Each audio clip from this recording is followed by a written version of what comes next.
Então, a gente vai falar um pouco do começo do nazismo, como o nazismo toma o poder na Alemanha, e o nazismo já como a pontezinha para a Segunda Guerra Mundial. Porque foi o nazismo mesmo, né, a Alemanha nazista, que invadiu os primeiros países que começa a guerra, né, que é a Polônia, Dinamarca e França. E aí, por isso que eu falei já de nazismo e de Segunda Guerra, para dar a sequência certinha. Estão conseguindo ver a imagem aí do slide? Sim. Sim? Então, esses slides vão virar imagens, que é esses textos aqui, vocês vão poder copiar eles e me mandar fotos ou no e-mail ou no WhatsApp. Então, vai ser mais ou menos por aí. Bom, sempre diferente do que tem nos filmes, do que tem nas séries, um professor de história sempre tem que dar o contexto histórico das coisas, né? Então, o contexto e os motivos. Isso é sempre o principal na história, para a gente conseguir entender por que determinadas coisas começaram a acontecer. Foi o que eu fiz com o fascismo, por exemplo. E uma pergunta aqui que me fizeram, que eu vou fazer no próximo questionário que eu fizer, é o que é fascismo. Então, na última aula eu expliquei o que era fascismo, né? O fascismo não tem apenas uma característica, o fascismo tem algumas características. E aí eu vou fazer essa pergunta depois. Assim como eu vou fazer o que é nazismo, né? Que a gente sabe quem foi Hitler, quem já assistiu o Story Channel acha que ele é um gênio maluco, um gênio do mal e afins. Mas não é bem por aí. Para um historiador não é bem por aí. Para um historiador tem os motivos das coisas acontecerem, né? Muito mais que um super indivíduo que é super do mal, como fala nas séries e nos filmes, a gente tem que entender esse péssimo indivíduo num péssimo contexto. Então é mais ou menos por aí. Ele, de fato, era um péssimo indivíduo, Adolf Hitler. Mas ele está num contexto. Um contexto que fez ele aparecer para a política e para o mundo. Então vamos lá, o contexto para o surgimento do nazismo. Depois do Tratado de Versalhes e da culpabilização da Alemanha como responsável pela Primeira Guerra Mundial, os alemães ficaram muito empobrecidos. A Alemanha foi culpada da Primeira Guerra Mundial a tal ponto que ela teve que pagar os países vencedores. Então, pensem nisso. Imaginem que, sei lá, vocês foram derrotados num jogo, e mesmo assim, um jogo de futebol, um jogo de vôlei, mesmo assim vocês têm que pagar a rede, vocês têm que pagar a quadra e vocês têm que pagar o uniforme do adversário. Além de perder o jogo. Então, a Alemanha foi mais ou menos isso. Aí, pensem numa guerra. A Alemanha perdeu pessoas na Primeira Guerra Mundial, a maior parte jovens, e voltariam para a Alemanha e seriam produtivos, né, estariam trabalhando. Mesmo perdendo os jovens e perdendo a guerra, ainda teve que pagar os países vencedores. Inglaterra, França e afins. E Rússia, né?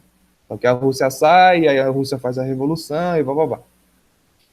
E aí imaginem vocês como que a economia alemã ficou, tendo perdido pessoas, sendo derrotada da guerra e mesmo assim tendo que pagar os países vencedores. Então, para a época, isso dinheiro da época, né? A Alemanha teria que pagar, transferindo do dinheiro deles para o dólar, 33 bilhões de dólares e ceder 2 territórios para os países vencedores. Então, a Alemanha tinha que pagar 33 bilhões de dólares para os países vencedores e ainda ceder 2 territórios, que é Alsácia e Lorena, que de fato cedeu. Essa dívida contribuiu para o aumento da inflação e o desemprego na Alemanha, que ficava cada vez mais pobre. Esse contexto perturbador fez surgir tanto partidos de extrema-direita como extrema-esquerda. Então, esse é o contexto. Eu lembro vocês que no fascismo eu falei a mesma coisa. No fascismo eu me preocupei com o contexto. Vocês lembram qual que era o contexto? É parecido com esse do nazismo? Falem comigo aí, por favor. Vocês lembram do contexto do fascismo? Mais ou menos. Certo. Você lembra, o Evelyn, a outra Evelyn? Vou lembrando aí, né? A gente vai lembrando. Tá, tem as anotações no caderno que eu pedi, né? Então, se desse uma olhada nas anotações, estava aí. Mas eu falei que o contexto era o desemprego também. O desemprego e crise econômica. Isso é o que fez o fascismo aparecer. É isso que foi a pergunta que eu fiz, lembram? Como que pessoas comuns tomam posições por figuras autoritárias? Essa foi a pergunta que eu fiz na última aula. Então, como que pessoas comuns fizeram a escolha por pessoas autoritárias? E aí, as pessoas comuns não são um reflexo dos ditadores ou são pessoas más e afins. Mas existem acontecimentos em um povo que faz ele optar por medidas extremas, por figuras que sempre são extremas. Então a Alemanha não era diferente da Itália fascista. A Alemanha, por isso que eu falei da crise de 29 também, vai sofrer inclusive com a crise de 29. O fascismo foi um pouco antes da crise de 29. Já o nazismo não, o nazismo toma força com a crise de 29. Então existe esse contexto, esse é o contexto. Desemprego, um país que já estava perseguido, né, por ter perdido a guerra, ficou pior ainda porque ficou devendo para outros países, então isso fez a inflação aparecer. Isso é muito comum na história dos povos, né? Um contexto de desemprego, de inflação, faz as pessoas optarem por figuras extremas, geralmente ou de extrema esquerda ou de extrema direita. No caso da Alemanha e da Itália fascista, são figuras de extrema direita. E aí, em 1919, logo no fim da guerra, é criado o Partido Nazista, e no mesmo ano admite o Hitler nas suas fileiras, né? O Hitler era um ex-combatente da Primeira Guerra Mundial, que era um cara que levava recados, feriu a perna, isso aí não está no slide, né? Feriu a perna e ficou de canto. Não participou tanto da Primeira Guerra Mundial, mas ele, quando fazia discurso, fazia um discurso como ex-combatente da Primeira Guerra, como um alemão ex-combatente. E não foi bem assim. Então, ele fez uma carreira política, inclusive mentindo sobre a Primeira Guerra Mundial, da participação dele. Mas ele foi considerado um ex-combatente, então teve um certo prestígio. Então, Hitler aparece ao público falando contra as democracias liberais, vencedoras da Primeira Guerra Mundial, culpando eles da pobreza da Alemanha, com o Tratado de Versalhes, e dizendo ao povo que eles foram as maiores vítimas da guerra. Hitler, com seu discurso extremamente nacionalista, logo apontou os inimigos. Essa é uma segunda característica desses regimes mais autoritários. Eles precisam sempre ter inimigos. Eles não conseguem manter a influência política deles sem apontar inimigos, grandes adversários e assim vai. Essa é a característica desses regimes. Eles sempre falam para o povo que tem um inimigo grande a ser combatido. É assim que eles se mantêm no poder. Aí eles apontaram inimigos. As democracias liberais, que eram Inglaterra, França, Estados Unidos, e os judeus internamente e os comunistas internamente. Então, tinha um inimigo externo, que eram as democracias liberais capitalistas, e tinha os inimigos internos, do próprio povo alemão, né? Que eram os alemães judeus e os comunistas alemães. Esses eram os inimigos que deveriam ser combatidos. Então, esse tipo fascista, ele sempre precisa ter inimigos. Ele precisa se justificar a partir dos seus inimigos. Em 1920, os nazistas criaram uma milícia chamada SA, que é a seção de assalto, que perseguia e matava seus opositores políticos. Em 23, Hitler tentou um golpe de Estado, por fora da democracia, né, que é um golpe, mas foi preso. Então, diferente do caminho que Mussolini fez, que Mussolini montou também uma milícia do partido dele, né, partido fascista, para perseguir adversários, e deu um golpe de Estado, que foi o que eu falei sobre a marcha sobre Roma, o Hitler tentou fazer a mesma cartilha do Mussolini, montou uma milícia do partido nazista, era uma milícia armada que matava inimigos e afins, opositores políticos, e também tentou dar um golpe de Estado, como se fosse a marcha sobre Roma na Itália, mas ele na Alemanha não conseguiu. Então ele foi preso. Aí preso, ele escreveu um livro, que é o próximo slide, que é muito famoso dele, né? Que é um livro que muitos historiadores estudam para entender a forma como o nazismo pensava, que chama Mein Kampf. Em português significa A Minha Luta. Esse livro é o livro base das ideias nazistas. Foi o livro que Hitler escreveu na cadeia. Hitler escreveu preso depois de 23. Então é ali, que é esse é o próximo tópico que eu estou mostrando aí, é ali que ele mostra as ideias que o nazismo vai tocar. São ideias, inclusive, um pouco diferentes do fascismo. O fascismo é um regime de extrema-direita e abertamente nacionalista. O fascismo reivindicava o Império Romano, quando a Itália foi grande, assim vai. O nazismo fez um pouco pior. O fascismo já era muito ruim, o nazismo fez um pouco pior. o nazismo colocou uma raça como superior a todas as outras, que é a raça ariana branca. A raça ariana é a raça dos alemães, daquele momento, daquele contexto ali da Alemanha, da Europa mais para o Oriente, né, a Europa Oriental. A Europa que já vai chegando para o leste, perto da Rússia, enfim. Ali que viviam os arianos, que é um típico do povo bárbaro europeu. Um tipo do povo bárbaro europeu. Então, Hitler, nesse livro dele, que é A Minha Luta, ele construiu 3 ideias fortes que o nazismo sempre teve. Superioridade da raça ariana em relação a todas as outras, a necessidade de um grande território para o povo ariano, porque se o povo ariano é o maior de todos, então ele tem que ter um grande território para mostrar que é o maior de todos. Então aí vocês já começam a perceber as invasões nazistas, né? Eles queriam um grande território para ele. E uma coisa que Hitler leu em um outro livro, né, que é Mestres de Sião, alguma coisa assim, que é o antissemitismo. Segundo Hitler, os judeus contaminaram o povo ariano vivendo entre eles. Então, os judeus eram um grande inimigo interno, um grande inimigo que contaminava a raça ariana. Então, é aí que se forma um pouco do antissemitismo. Semita é judeu. Semita é a mesma coisa que judeu. Então, antissemita, quando vocês escutarem essa palavra, que a pessoa é anti-judeu, contra os judeus. Então, hoje a gente pode falar que um antissemita é um nazista, né? Um antissemita é uma pessoa que conjuga, que anda junto com o nazismo. Então, o Hitler, ele argumenta isso, né? Que existe a raça pura, mas que essa raça pura está contaminada. E quem contaminou essa raça pura foi os judeus. E assim vai.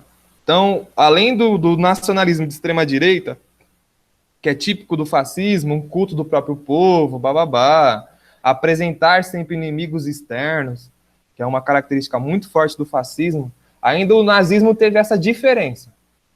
Eles colocaram uma raça como superior. Então eu vou perguntar isso depois. Existe diferença sim entre fascismo e nazismo. E a diferença principal é essa. É que para os nazistas existe uma raça superior a todas as outras no mundo.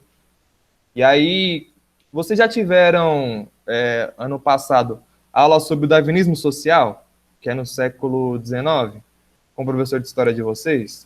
Vocês lembram? Não. Eu acho que não teve, não, professor. Não? Era o Mauro, o professor de vocês? Não. Não? O meu era. Era? Não. Ele chegou a falar de darwinismo social? Ah, eu não consigo lembrar. Mas eu Não? acho que sim. Tá, então eu vou explicar mais ou menos o que é darwinismo social, que é a base para o Hitler dizer que os arianos eram superiores. Darwinismo social é um termo um pouco errado, mas que ficou como análise, né? Ficou como categoria, mas está errado. Darwin não disse nada de algo parecido com o que os darwinistas sociais diziam. Quem dizia isso, eu vou falar no final, é um cara chamado Spencer. Era um médico, enfim. O que é darwinismo social? Já viram em biologia, ó, vocês nem têm biologia ainda. Já viram em ciências a teoria das espécies? Dos animais? Já. Não. Ótimo. Então, a teoria das espécies, ela diz o seguinte, e isso foi uma distorção da teoria do Darwin que eles fizeram, que a espécie que melhor se adequa é a que mais sobrevive. Darwin não disse que era a melhor espécie sobrevive. Ele disse que a espécie que mais se adequava ao meio ambiente sobrevive. Então, a pesquisa do Darwin foi aqui na América, foi também nas Ilhas Galápagos, ele rodou o mundo para escrever o livro dele, A Teoria das Espécies, que é no século XIX, por isso que eu estou explicando isso, antes de história. E ele argumentou que as espécies do meio ambiente que melhor se adaptam são as que sobrevivem. Existe, de fato, uma competição na natureza e as que melhor se adaptam à natureza sobrevivem. Então, a melhor espécie de lobo que se adapta a um frio extremo sobrevive. A outra espécie que tem menos pelo, talvez, que sente mais frio, não consegue sobreviver no frio. Então, essa espécie morre. Ela é apagada, ela não existe mais, ela não consegue ter descendentes, ter filhos. Então, pegaram a teoria do Darwin, a teoria das espécies, e disseram que o melhor numa competição da natureza é o que sobrevive. Darwin não disse isso. Darwin não disse que era o melhor. Darwin disse que era o melhor que se adaptava, que era o que se adaptava, e não o melhor, o que tem mais, que tem uma superioridade, assim vai. Aí, no século XIX, tiveram alguns cientistas sociais, motivados por um desejo dos europeus de dividir o mundo para eles, né, que é o neocolonialismo, é a partilha da África, e assim vai. Eles criaram uma ideologia, dizendo que era ciência. Argumentaram que o branco é o que mais se distanciou do macaco. E, portanto, a pessoa branca é superior a todas as outras. Sem saber, inclusive, que existem macacos brancos dos olhos claros, né? Os europeus argumentaram isso só para justificar o seu domínio como brancos do restante do mundo. Essa é a base do nosso racismo moderno. O darwinismo social é a base do racismo moderno. Eles pegaram a teoria do Darwin, que supostamente eles diziam que era o melhor, a melhor espécie, não era a melhor espécie. Darwin dizia que era a espécie que se adaptava ao ambiente. Eles argumentaram que era a melhor, então distorceram a teoria do Darwin e aplicaram isso para o ser humano. Então, tiveram várias pesquisas do tipo, vou pesquisar o crânio de uma pessoa para saber o tamanho do cérebro. Então, raça tal tem um crânio não sei o quê. Então, raça tal tem menos genes desse tipo. Então, raça tal... Começaram a fazer isso com o ser humano. Dividir os seres humanos em raças. Então, existe a raça branca, existe a raça negra e existe a raça amarela, que é os orientais. E sobre todas as outras, no topo, tá os europeus brancos. Então, esse foi o motivo e o contexto para ter o darwinismo social, o que a gente chama hoje de racismo, para dizer que uma pessoa branca tem traços e genes superiores a outros tipos de seres humanos, como pessoas orientais, negras e assim vai. Então, o darwinismo social estava pulsante nessa época, no final do século XIX e começo do século XX. Hitler usou esse darwinismo social, essa teoria falsa, dizendo que existem seres humanos uns superiores aos outros, e colocou para a raça ariana. Então, dentro dos próprios brancos, existe um branco superior, que é o branco ariano. Então, o alemão é superior ao italiano, o alemão é superior ao espanhol, o alemão é superior ao inglês, o alemão é superior ao francês. Então, além de ter uma distinção entre brancos, negros e orientais, afro-americanos, afro-brasileiros, próprios africanos, enfim, além de ser superiores aos africanos e aos orientais, os brancos tinham os que eram mais superiores aos outros brancos. Percebem que doideira? Sim? Sim. Então, esse é o argumento do darwinismo social. Existe uma raça superior às outras e o Hitler extremou isso. Ele falou que dentro dos próprios brancos existe um branco superior mais ainda, que é o ariano. Que é o alemão, ariano, e assim vai. E ele próprio não era ariano. O Hitler era georgiano, do Cáucaso. Então, ele próprio não era alemão. Mesmo assim, ele conseguiu dar traços para o nacionalismo dele de raças, né? Ele conseguiu deixar o nacionalismo dele com raça no meio. Então, essa é a diferença dele para o Mussolini.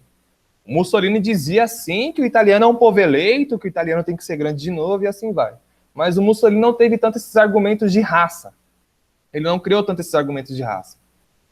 Quem criou esse argumento de raça foi tipicamente o nazismo. E dando o nazismo nesse livro do Hitler, que é o Mein Kampf, Minha Luta, que é a ideia de raça e superioridade dos arianos. Então esse é o contexto histórico que existe, que começa a formular o racismo. O nosso racismo moderno, que inclusive está tendo várias lutas para dissolver ele, excelentes hoje em dia, ele nasce nesse contexto darwinismo social. O darwinismo social do século XIX cria o racismo moderno. Cria o racismo tipicamente capitalista, que é os países europeus tentarem subordinar o mundo inteiro em torno deles, tanto economicamente como culturalmente, como feições e assim vai. Então tudo isso tem uma motivação econômica por trás. Na época foi o neocolonialismo, no século XIX. Essa foi a motivação econômica para ter o racismo, o neocolonialismo no século XIX. E, enfim, isso se mantém até hoje. Nasceu nessa época, no século XIX. Vamos lá, vamos avançar, né? De 24 a 29, a Alemanha voltou a crescer economicamente. Hitler estava preso pela ajuda financeira dos Estados Unidos e da Inglaterra, o que fez a extrema-direita de Hitler diminuir de prestígio junto à população. Então, a Inglaterra e os Estados Unidos começaram a transferir empresas e emprestar dinheiro para a Alemanha. Isso fez a Alemanha melhorar um pouco, né? Chama República de Wagner, esse contexto, de Weimar, perdão. República de Weimar, na Alemanha. Então, a República de Weimar estava começando a melhorar a vida do povo alemão. A crise econômica estava diminuindo. Isso fez o Hitler perder prestígio, porque ele, inclusive, estava preso, né? Aí eles começaram a diminuir prestígio. Aí é que vem, pessoal, é por isso que eu dei a crise de 29 como contexto. Alguma pergunta? Professor, como que o Hitler estava preso se ele, tipo, que mandava em tudo? Não, em 23 ele foi preso porque tentou um golpe de Estado. Aí ele ficou preso. Só que ele é solto depois de 29. Ele é solto. Tá bom. Ele é solto. Mas é aquilo, né? Tipo assim, ele tinha muito prestígio. Se você persegue alguém que está preso e tem muito prestígio, você pode fazer uma revolta na população. Então ele ficou preso, mas tinha contato com todos os outros. Ele não deixou de ter contato, mas ficou preso por tentar um golpe de Estado. Tá. Aí vem a crise de 29. Com a crise de 29, o contexto muda. Inclusive, Hitler é solto. O povo alemão enfrenta novamente o desemprego, a fome e a falta de esperança e inflação. Então, a crise de 29, é por isso que eu dei ela antes. Ela é o contexto para o nascimento do nazismo. Já existia um Hitler antes? Já existia um Hitler antes. Mas o que fortaleceu o Hitler como figura política, como ideias, como guia do povo alemão, foi a crise de 29. A crise econômica de 29 mudou tudo na Alemanha. Então teve o motivo econômico da Primeira Guerra Mundial, que deixou o povo alemão endividado, mas de 24 a 29 o povo alemão já estava conseguindo trabalhar mais, ganhar um dinheiro, conseguir tocar a vida. Aí quando vem a crise de 29, de novo o desemprego bate, a fome começa a crescer na Alemanha de uma forma gigantesca, e a inflação. Até porque o que gera inflação é a dívida externa, né? E a Alemanha tinha essa dívida externa com os países que venceram a Primeira Guerra Mundial. Então, de 29 a 32, 1/3 do povo alemão estava desempregado. 1/3 do povo alemão. Isso é muita gente. Para a época, eram 6,4 milhões de pessoas. 1/3 desempregado é uma galera que fica, né? Fica ali, o governo tá ruim, a gente tem que ir para outro caminho, do jeito que tá não pode ficar, bababá, bababá. Então, 1/3 de desempregado gera uma conturbação social. Sem falar a fome. E uma falta de esperança. Aí vem um líder, de novo Hitler aparece para o grande público, se coloca como herói da pátria, com um discurso nacionalista, antidemocrático, porque ele culpava os países democráticos pela Alemanha estar na pobreza, e um discurso anticomunista.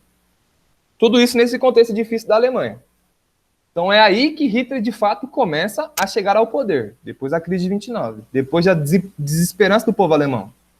O povo alemão desempregado, desesperançoso, com uma inflação alta. E aí eles se voltam para um líder que dizia que ia salvar a pátria. Foi essa a pergunta que eu fiz com o fascismo. É aí que a gente começa a responder por que essas figuras autoritárias conseguem o poder. Com um contexto. Qual o contexto que essa figura apareceu? Contexto de desemprego, de fome, de inflação. Então é aí que as pessoas se voltam achando que um herói individual, com um partido individual, vai salvar eles. É esse o contexto que cria essas figuras autoritárias. Com seu discurso nacionalista, Hitler conquista altas patentes das forças armadas alemãs e também grandes industriais, que, de novo, como o fascismo, foi os que patrocinaram o nazismo. Grandes industriais e uma parte muito das forças armadas. Isso, inclusive, está no livro didático de vocês, o livro de história. Aqui vemos, assim como Mussolini na Itália, quem favoreceu e patrocinou o nazismo, foi o que eu acabei de falar. Em 1933, o presidente da República nomeia Hitler chanceler, que era um chefe de governo, né? Tinha o presidente e um chefe de governo. É uma espécie de presidencialismo com o parlamentarismo, né? Tem em vários países da Europa, como a França, por exemplo. Existe o chefe do governo, existe o presidente, que é uma figura mais diplomática. O presidente, nesses casos aqui, é uma figura mais diplomática, não é o chefe do governo necessariamente.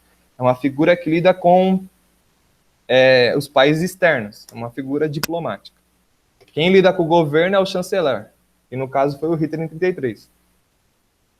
Logo depois da crise de 29. No mesmo ano, os nazistas atearam fogo ao parlamento alemão e culparam os comunistas, o seu inimigo interno.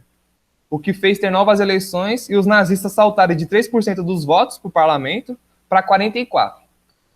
Então, esse discurso de sempre ter um inimigo faz com que você se coloque como referência. Então, se de fato as pessoas começam a identificar que aquele é o inimigo, você que está denunciando vira referência. Então, eles atearam fogo ao parlamento, foram os nazistas, foi a SA que ateou fogo, e eles disseram que foram os comunistas. E aí depois tiveram novas eleições. Quando teve novas eleições, os nazistas foram de 3%, antes do fogo no parlamento, para 44%. Então, esse discurso de ter um inimigo interno, ele faz com que uma galera mais autoritária fique no poder, porque as pessoas querem ser defendidas desse inimigo interno. Então, quem defende o inimigo interno? Nós, nazistas. Então, foi aí que eles cresceram no parlamento. Assim, Hitler e o Partido Nazista tomou o poder na Alemanha. Logo em seguida, isso aqui, pessoal, eu vou até colocar essa imagem quando a gente falar de Segunda Guerra, porque também foi no meio da Segunda Guerra. Tem um busto na Alemanha até hoje, que foram os livros de intelectuais que o nazismo queimou. São livros um em cima do outro, empilhados, cinza, de uns 3 metros de altura. Então, todos os intelectuais que foram queimados por Hitler, nessa grande fogueira de livros aí, estão lá pendurados. Então, tem, por exemplo, Hegel, tem Marx, tem Goethe, que é um cara que escreveu Fausto, que é uma peça de teatro que cria o teatro moderno, enfim.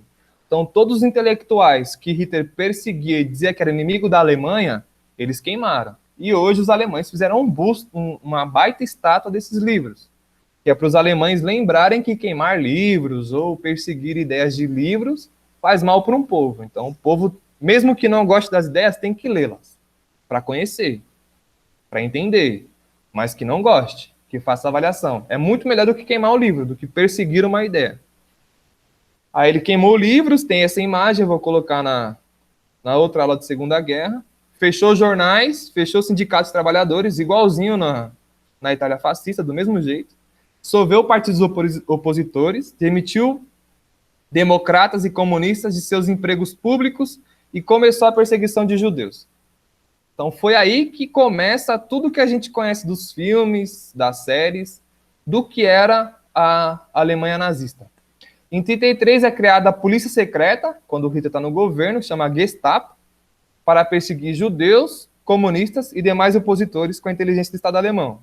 Então, criou essa inteligência no Estado, era uma parte das Forças Armadas, para perseguir os inimigos internos. É o que Hitler dizia, o nazismo dizia à época. Em 1934, o presidente da Alemanha, que é essa figura diplomática, morre. Aí Hitler junta os dois poderes, de chanceler e de presidente. E começou a ser chamado de Führer, que significava guia, condutor, líder, assim vai, né? Assim como Mussolini é chamado de Duce, na Itália. A Alemanha desenvolve sua indústria pesada e armamentista com Hitler, o que diminui o desemprego. Já as promessas que os nazistas fizeram ao povo não foi cumprida, como reforma agrária para os camponeses, fim do monopólio do mercado alemão por grandes empresas. Muito pelo contrário, eles não cumpriram essa promessa para o povo e ainda fizeram as grandes empresas aumentarem o seu poder, né? Que foi quem patrocinou o nazismo, as grandes empresas. Começou a perseguição ideológica e física dos judeus, como aposentar e demitir de cargos públicos, excluir das escolas, dar documentos de cidadania diferente para alemães e alemães judeus e afins. Então, para vocês terem uma noção, sei lá, vocês são católicos ou evangélicos, ou, sei lá, qualquer outra religião, budismo, umbanda, sei lá. Imaginem que vocês, por terem essa religião, que vem dos seus pais, né, da sua descendência, vocês vão começar a se tornar outros brasileiros. Então, existem os brasileiros e existe o brasileiro evangélico. Então, vai ter uma outra cidadania e vai ter menos direitos. Então, imaginem que é um brasileiro... Imaginem que o Brasil não fosse um país majoritariamente católico, fosse de minoria católica. Então, você ia ser um brasileiro católico com menos direitos. Foi isso que o nazismo fez com os judeus. Então, existiu o alemão ariano e existiu o alemão judeu, que tinha menos direitos, que não podia ter cargo público, que não podia ter aula nas escolas públicas, começou a ser perseguido. O pior momento foi a Noite dos Cristais, em 1938, feita por militares à paisana, supostamente, né? A paisana é quando o militar não está de serviço, que quebraram lojas, casas e comércios de alemães judeus. Então, inclusive, eu não sei se vocês viram, quem é corintiano ou não, o Corinthians fez homenagem a esse dia, que é a Noite dos Cristais. Tem uma camisa do Corinthians com uma estrela judia, né, que é a estrela de Davi. que ele fez homenagem a essa... Lembrou dessa perseguição aos judeus, né? Que é para a gente lembrar e não repetir. Então, até o Corinthians embarcou nessa lembrança histórica, né? Tentou reviver essa lembrança histórica, que é muito importante. Não perseguir uma minoria por sua religiosidade ou descendência. Então, foi essa a campanha que o Corinthians fez. Então, aqui tem uma imagem. Dá uma olhadinha, vocês conseguem ler? Sim. Sim? Então, isso aqui eram livros para crianças, na Alemanha. Então, a propaganda antissemita vinculada na Alemanha nazista em 1936. À direita, vê-se um garoto representado como judeu, puxando as tranças de uma menina loura, que é essa aqui, ó. É como se uma criança judia, que inclusive não é loura, tá vendo? Não é loirinho, tem um nariz que eles, inclusive, tinham esse preconceito estético com os judeus, falavam que o nariz dos judeus era feio, e era um outro cabelo. E essa criança judia incomoda as crianças verdadeiramente alemãs. Foi isso que eles colocaram nessa propaganda em 1936. Aí à esquerda e ao centro, crianças alemãs zombam e fazem caretas para crianças judias, que são essas aqui, que, sentindo-se constrangidas, deixam a escola acompanhadas de um adulto que também é judeu. Note o kippá em sua cabeça. Kippá é aquele gorrinho que o judeu usa, né? É um gorrinho bem no meio da cabeça, assim. Isso é o kippá. Então, se vocês repararem, eles colocam os traços físicos dos judeus alemães diferente dos outros alemães. Os outros alemães são arianos, branquinhos, loirinhos, como todos na imagem. Inclusive, o outro professor aqui no fundo, aqui, ó. Branquinho e louro. Já os judeus, não. Os judeus têm cabelos pretos e o nariz feio e devem ser excluídos da escola. Essa foi uma propaganda para crianças na época do nazismo. Isso foi uma propaganda para crianças. Isso aí o livro didático de vocês colocou como imagem histórica, né? Então vamos lá, Segunda Guerra. Então todo esse contexto de inimigos internos e externos, tanto da Itália fascista, e só falta falar de um outro, como da Alemanha nazista, foi o começo, né, a formação para ter a Segunda Guerra Mundial. Então o nazismo tem um grande peso na Segunda Guerra Mundial, é por isso que eu falei deles na sequência. Então aqui estão algumas figuras, né? Quem que é esse aqui? Esse bigode escroto aqui. Vocês estão aí? Sim. É o Hitler? É o Hitler. Esse é o Hitler. Esse aqui, tem um filme na Netflix dele, é bem legal também, que é o Winston Churchill, da Inglaterra. Primeiro-ministro da Inglaterra. Esse aqui é o Roosevelt, dos Estados Unidos, e esse é o Stalin da União Soviética.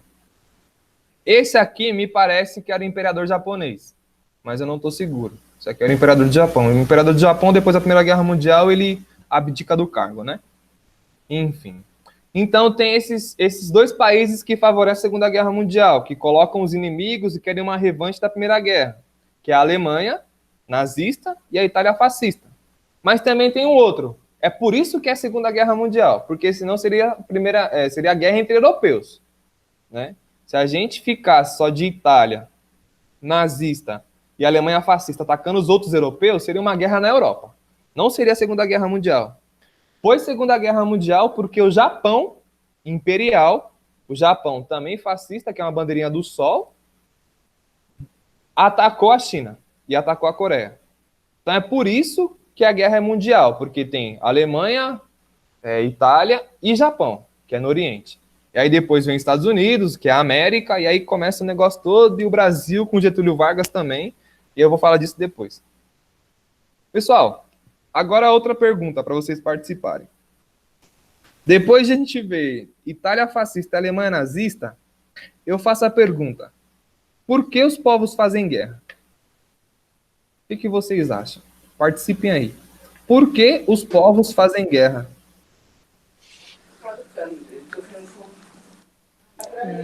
Porque eles eram religiosos, eles não concordavam com o outro, com a raça, com a cor. Aí eles queriam fazer guerra, né? Religioso eu não sei se tem tanta relação, né? Mas, de fato, o restante na Segunda Guerra aconteceu. Mas é possível a pessoa ter a sua religião e não necessariamente achar que o outro é inimigo e assim vai, né? A Europa, por exemplo, era toda cristã. Então, não tinham tantos motivos para a Itália cristã, do Vaticano, fazer guerra contra a França cristã. A Alemanha também era cristã, apesar da Alemanha ser mais protestante. Não tinha motivos religiosos para fazer guerra. Por que vocês acham, além desses motivos de raça, tal, que também está correto, que os povos faziam guerra? Eu acho que porque eles queriam fazer guerra, porque eles queriam mostrar que eles, sabe, que eles mandavam, que eles eram melhores que os outros. Aí eu acho que eles faziam guerra para poder, né, mostrar que eles eram bons, não sei. Certo. E como que eu mostro que eu sou melhor? Em quê? Como que um país mostra que é melhor ou superior a outro país? Quais são as características, os dados por aí? Tá começando a chegar na resposta da aula mesmo, assim. Em atitudes que eles têm. Atitudes militares, por exemplo. Isso. Certo. E atitudes econômicas? Tipo assim, meu país é mais desenvolvido que o seu, ou meu país tem que ser mais desenvolvido que o seu. Vocês acham que isso acontece? Eu acho que sim. Também acho que sim. Eu começaria também a responder por aí, né? Um país, ele quer provar que é superior a outro país, mostrando que ele é superior militarmente. Então, ele precisa provar que é superior militarmente. E depois ele precisa provar que é superior economicamente. Depois, em um momento, eles têm que provar que a cultura deles é superior. Então, isso, inclusive, é um dos preconceitos dos brasileiros com os brasileiros. A gente vive falando que a nossa cultura é inferior às outras culturas. Isso não é um problema da pessoa que fala, tal. Pelos historiadores que a gente consegue entender de onde vêm essas ideias, é porque os países europeus, estadunidenses, querem que a gente se pareça com eles, culturalmente. Então, eles sempre se colocam como referência militar, como referência econômica e como referência cultural. Então, esses são as características de um povo dizer que é superior ao outro. A guerra, a força militar, a economia do país, né? E a cultura do país. Então, por exemplo, no Brasil, a gente assiste muito filme estadunidense, americano. Tem muitas pessoas que querem morar nos Estados Unidos por causa disso. Porque a cultura que vem dos Estados Unidos através dos filmes faz com que o brasileiro goste mais dos Estados Unidos do que do próprio país. Então, isso é comum. Isso não é uma opinião que é de uma outra pessoa. Isso é uma opinião criada coletivamente para influenciar interesses. Então, os povos fazem guerra, e isso aí vai ser uma perguntinha, que aí eu vou deixar a pergunta, né? Mas vocês vão consultar na aula e pelo menos vão rever a aula. Os povos fazem guerra por motivos econômicos, para demonstrar força militar e para demonstrar cultura superior, ideias superiores do próprio país. Então, meu povo é superior porque ele é mais forte militarmente, meu povo é superior porque ele é melhor economicamente, meu povo é superior porque a cultura dele é melhor que as outras. Então, é isso que a gente consegue entender a realidade de hoje, inclusive. Até porque esse contexto do século XX é um contexto muito parecido com o nosso ainda. A gente vive essa longa duração histórica, né? A gente vive essas mesmas ideias ainda hoje. Certo? Pessoal, vocês sabem o que é isso aqui? Já viram esse cara aqui, esse Capitão América? Já. Tá? Filmes. Sim, filmes, histórias e quadrinhos. Ele começa aí. O Capitão América é criado em 1941, nos Estados Unidos. E ele coloca a primeira revistinha do Capitão América, é o Capitão América, que simboliza os Estados Unidos, né? Combatendo esse cara aqui, ó. Vocês conseguem ver quem é? Olha o braço dele. É o Hitler? É o Hitler. E além disso, além dele dar um soco no rosto do Hitler, o Capitão América dá um soco no rosto do Hitler nessa revistinha, número 1 do Capitão América. Ainda tem esse nazista aqui atirando nele, ó. Tá vendo? Tá vendo esse cara aqui, ó? Sim? Sim, sim. Sim. Então, a primeira revistinha do Capitão América para os Estados Unidos, para as crianças, para os jovens dos Estados Unidos, o Gibi, ele nasceu chamando os americanos para lutar na guerra. Porque se o Capitão América está combatendo o Hitler e mesmo assim ainda está levando tiro de outros nazistas, ele precisa de ajuda. Já viram o filme 1 do Capitão América? Sim? Eu não. Eu acho que não. Acho O que filme não. 1 do Capitão América mostra isso, que é quando ele fica forte, que ele era magro e tal, e ele fica forte. Depois que ele fica forte, ele vai combater o Hitler. Ele faz discursos para o exército americano durante a Segunda Guerra, no filme, né? Faz discursos e ele mesmo vai para o campo de batalha combater o nazismo. Então a historinha do Capitão América, que a gente assiste hoje, nasceu para combater Hitler. Essa historinha nasceu como propaganda para os americanos irem para a guerra. É uma historinha de gibi, fictícia, mas que incentivava o povo americano a ir para a guerra. E isso é inclusive mostrado no filme do Capitão América. Se vocês quiserem assistir, né, como Segunda Guerra, o filme 1 do Capitão América. Então a revistinha do Capitão América é criada por essa ideia. E a gente assiste Capitão América até hoje, né? Nos filmes da Marvel, Vingadores, enfim. Até hoje está presente, mas foi criado em 1941 para combater a Alemanha nazista. Ô, professor, essa revistinha ainda Oi. existe? Eu não sei se a gente acha na internet. Eu posso dar uma pesquisada e colocar, mas eu acho que sim. Quer ver? Revista Capitão América, 1941. Aí, ó, download, aparece sim. Vou tentar ver depois. Acho que a revistinha é melhor do que o filme. A revistinha seria bem... Inclusive, a revistinha seria até melhor, porque você está logo no contexto da Primeira Guerra Mundial. Então, você vai perceber como as pessoas pensavam naquela época. Olha, tem e-book aqui, ó. E-book Capitão América. Se colocar PDF, aparece. Tá bom.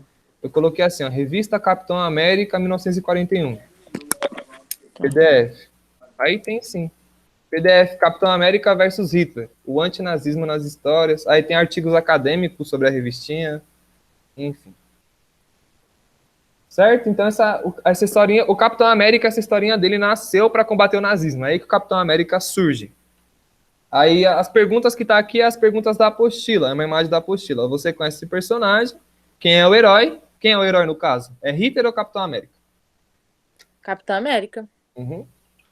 Quem é o vilão? Hitler. Hitler. O que está acontecendo na cena?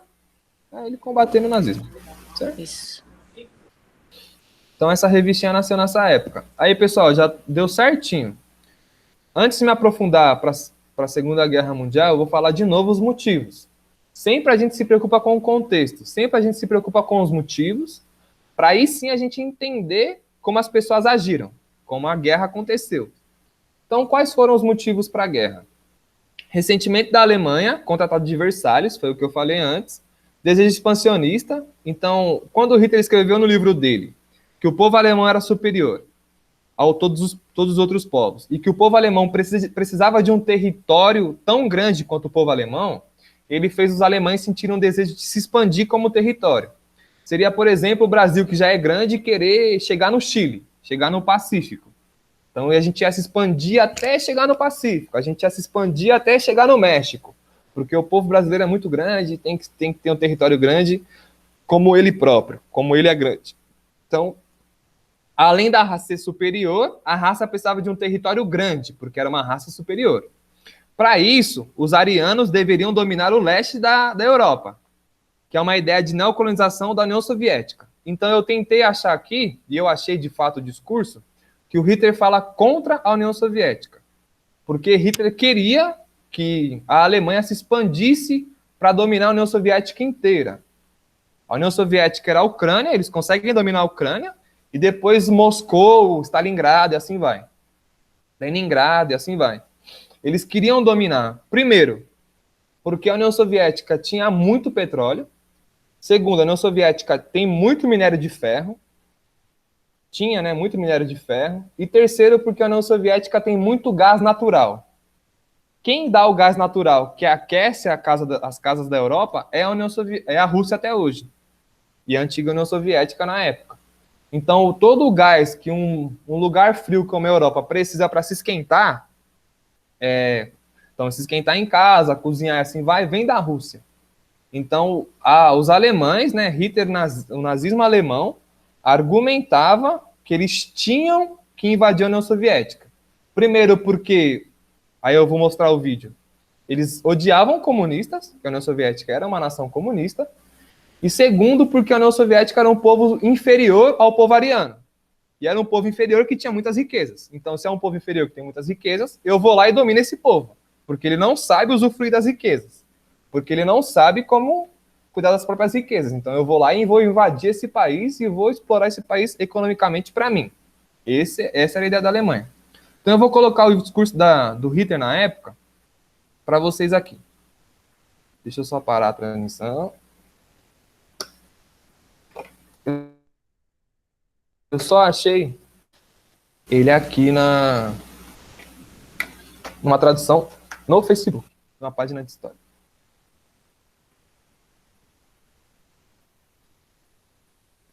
Então, eu acho que vocês vão conseguir escutar aí também.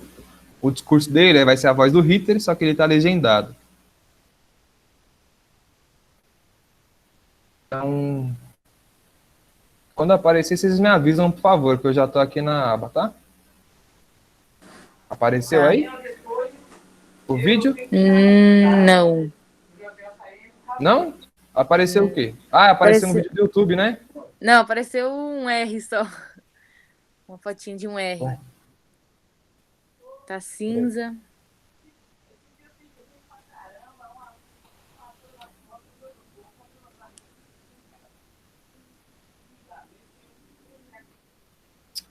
Ah, agora travou o negócio. Se continuar travado, é o vídeo no formulário. Aí vocês dão uma olhada.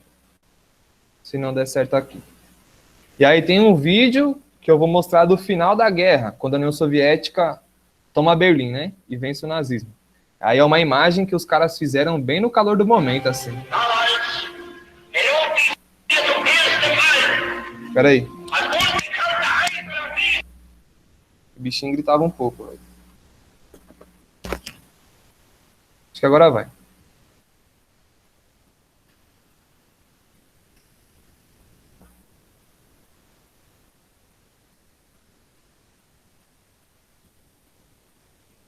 Ou na real, pode ser, ó.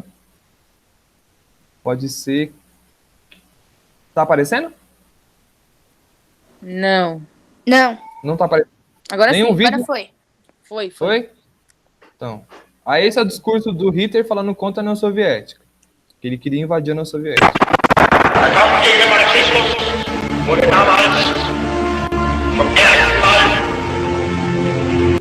Tá travando, né? Tá.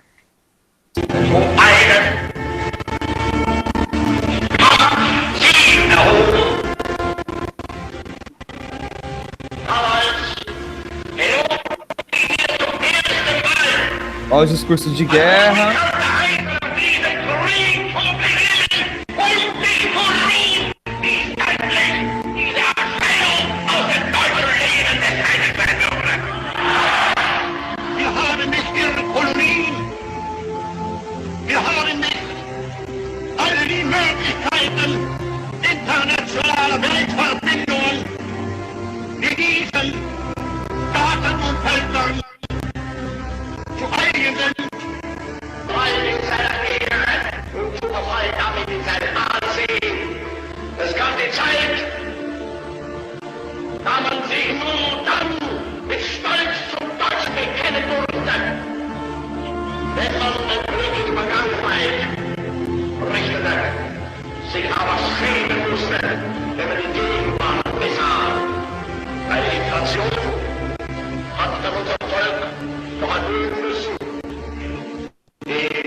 Deu para ver?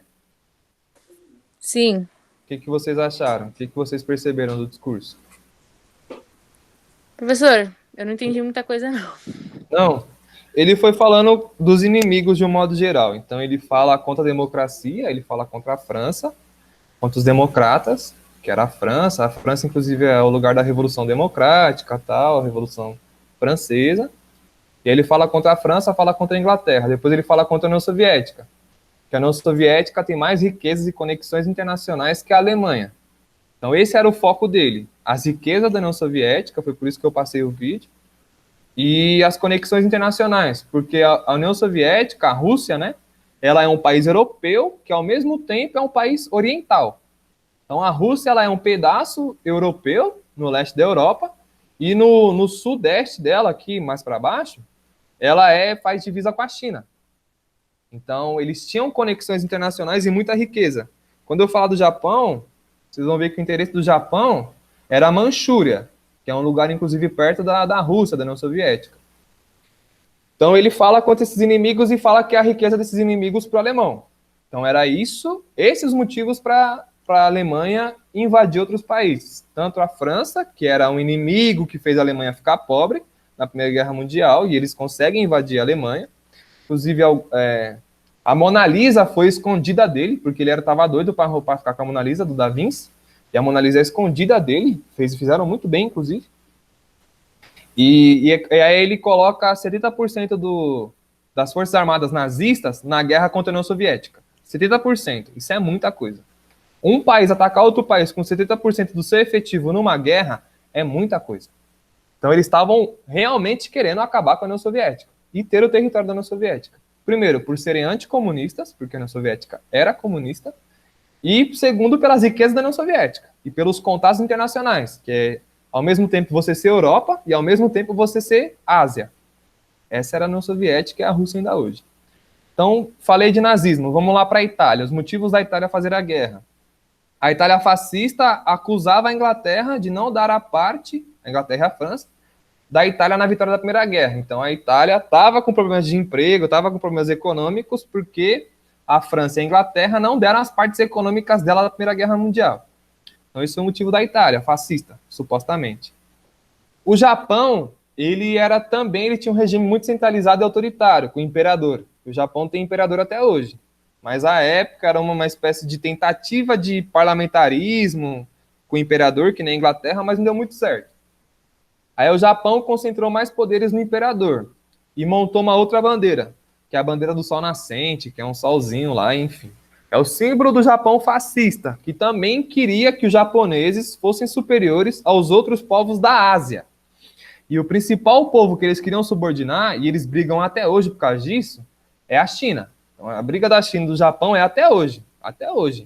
Porque o Japão se sente superior aos outros povos da Ásia e a China, que foi invadida pelo Japão. Já assistiram filmes do Bruce Lee? Já viram Bruce Lee? Não.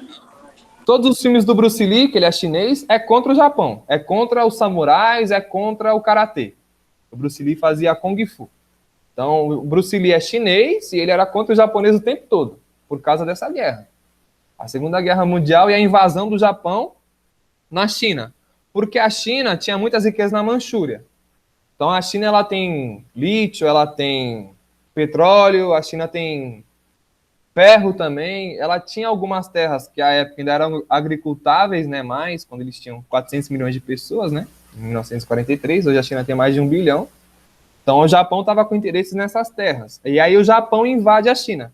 É aí que é a Guerra Mundial. Então, você tem a guerra, depois dos Estados Unidos, dentro do Brasil também, em pelo menos 3 continentes, Europa, América e na Ásia, né?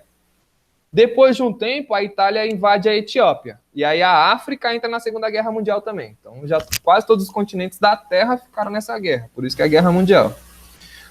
Tô acabando, tá? Deus deu uma hora certinho. Os motivos foram econômicos e de diferenças ideológicas. Então, para resumir os motivos da guerra, os motivos foram econômicos e de diferenças políticos ideológicas. Por exemplo, ser anticomunista, como era a Itália fascista e a Alemanha nazista. A União Soviética era o principal alvo. Antidemocrático, eram contra a Inglaterra democrática, que é aquele cara do Winston Churchill, e a França democrática. Certo? Então, pessoal, essa era mais ou menos a aula, os motivos. Esse vídeo vai ficar gravado. Eu vou colocar no formulário e vou publicar quando me liberar o vídeo, por isso que eu publico um pouquinho mais tarde. E agora, eu quero mostrar para vocês, já mostrei o discurso do Hitler, era aqui. E eu quero mostrar um vídeo, só que ele demora um pouco para aparecer. Ele tá aqui.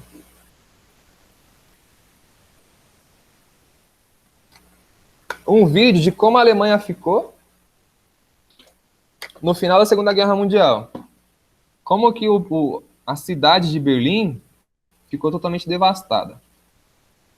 É um vídeo histórico mesmo, foi gravado logo no segundo dia que a União Soviética chegou em Berlim. E é um vídeo muito bonito. As roupas da época, né? Como documento histórico é bonito, mas é um vídeo muito triste. Deixa eu tentar ver se ele aparece agora. Então eu estou passando mais como documento histórico, né? Assim como o gibi, assim como a cartilha para crianças contra judeus. Esse vídeo aqui mostra muito o que ficou a Segunda Guerra Mundial. Isso vocês não vão ver nos filmes, né? É um documento histórico muito legal. Ué, de novo, velho. Mas ele tá aqui, ó.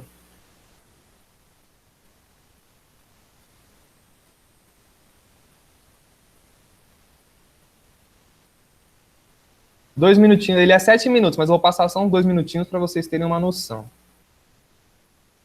E além do contexto de devastação, né, tudo ruim, eu reparei que os alemães usavam muito a bicicleta. Os alemães gostavam de bicicleta. Interessante.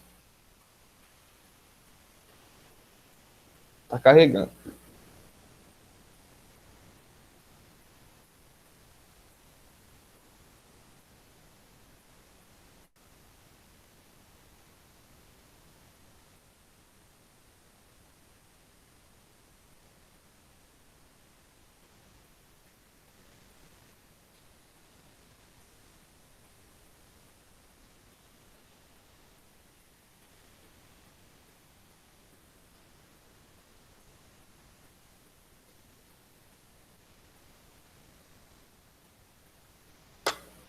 Ou demora. Tá aparecendo aí? Não. Um vídeo do Não. YouTube? Tá a página carregando ainda? Não, não tem página, professor. Vixe, não tá aparecendo nada. Não é possível compartilhar sua tela. Ocorreu um erro. Ah, tá. Deixa ela carregar. Mas eu também vou colocar no formulário, assim como o discurso, né? Eu vou colocar esse vídeo também no formulário.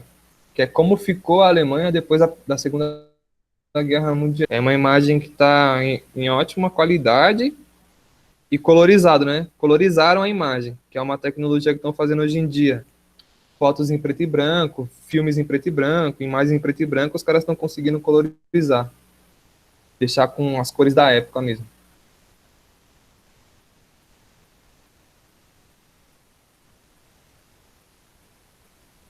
Aí. Agora vai.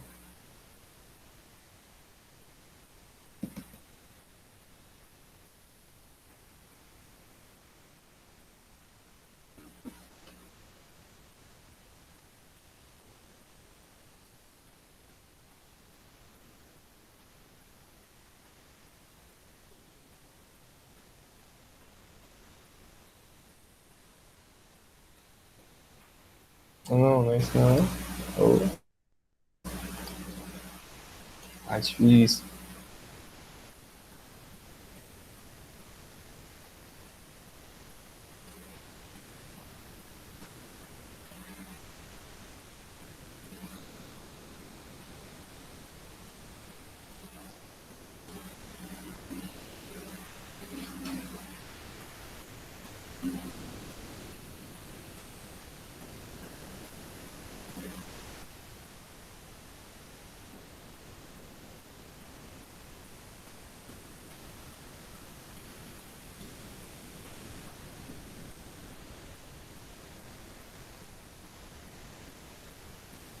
Apareceu aí? Não. Não. Sim, agora sim. Vamos esperar um pouquinho. Agora sim? Sim. Certo.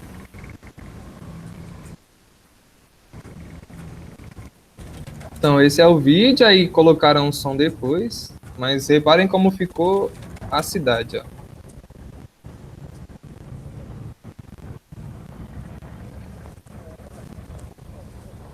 Aí placas em russo. Daqui a pouquinho já para de travar. Aí.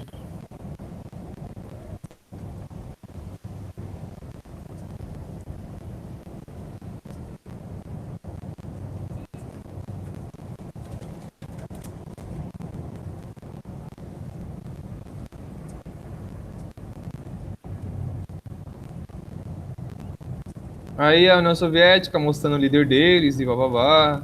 Deram um close por causa disso. Mas esse não é o foco.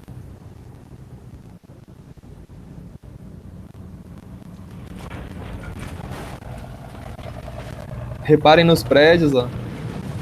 Totalmente devastado. Monumentos.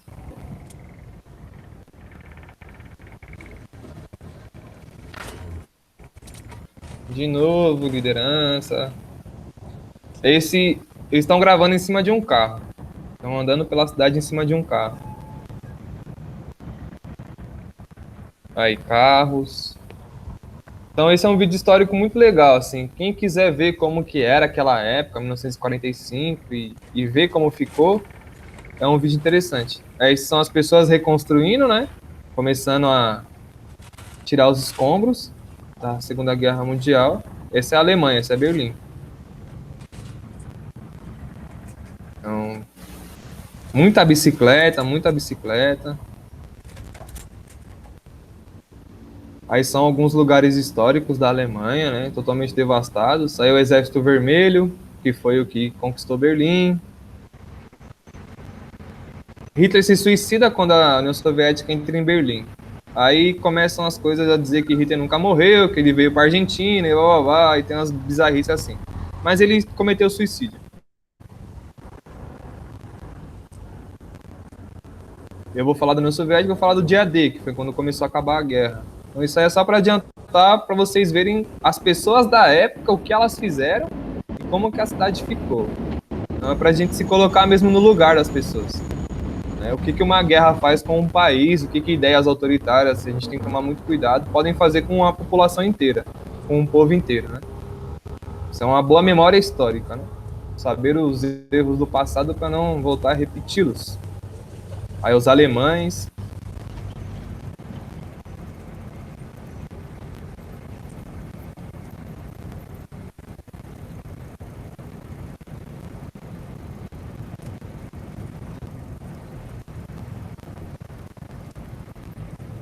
Todo mundo nas ruas, né? Porque acabou a guerra, reconstrói a vida, tal. Vamos começar a voltar a ter liberdade de manifestação, liberdade política. Os lugares cheios de cravados de balas, né? As paredes, aí ó. Prédios bombardeados, essas coisas. Ah, é. Uma pessoa cuidando da casa dela com um buraco na casa dela. Tá vendo? Bom, pessoal, então é isso. É esse vídeo também. Eu vou deixar no final da próxima aula. E essa era a aula de hoje. Tudo bem? Sim. Sim. Sim? Deu para ter uma noção, entender um pouquinho? Eu não quero que vocês se preocupem tanto com os acontecimentos, mas eu, por favor, quero que vocês compreendam os contextos, tá bom? É isso que eu vou exigir. Então, é isso que vai estar no formulário, é isso que vai estar na minha provinha, antes do dia 20. Sempre se preocupem com os contextos dessas figuras aparecem. Tá bom? Tá. Então é isso, pessoal. Esse vídeo, quando o Google me soltar esse vídeo da aula, eu vou colocar ele no formulário e publico o formulário com os textinhos para copiar, para vocês me enviarem, beleza? Tá bom. Tá bom? Tchau, Evelyn Aguiar. Tchau, Evelyn Santana. Tchau. Obrigado por Tchau. participarem. Bom almoço, bom dia. Até mais. Até. Até, tchau. Tchau.